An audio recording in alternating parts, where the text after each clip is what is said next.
NTSB says the Bell helicopter had completed a job and was on its way back to Homer when it collided with a Beaver float plane about 800 feet off the ground.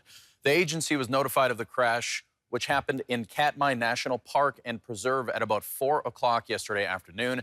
It says the collision was right near the convergence of Lake Coville and American Creek.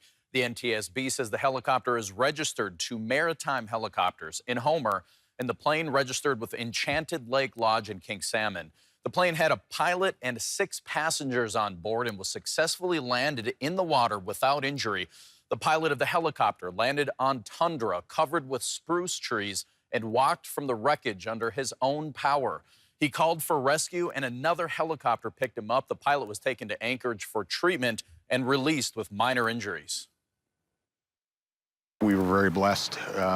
Mid-airs are nasty, nasty accidents. No ifs, ands, or buts there. I think we're very blessed that we have a great outcome here. I couldn't be happier.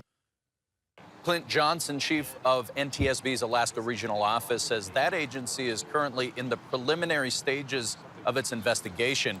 He does say it appears the back of the helicopter was damaged.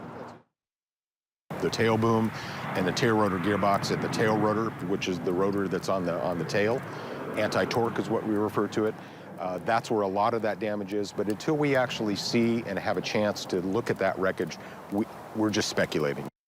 Enchanted Lake Lodge has not responded to requests for comment. Maritime Helicopters didn't provide much detail, but said it's cooperating with the investigation.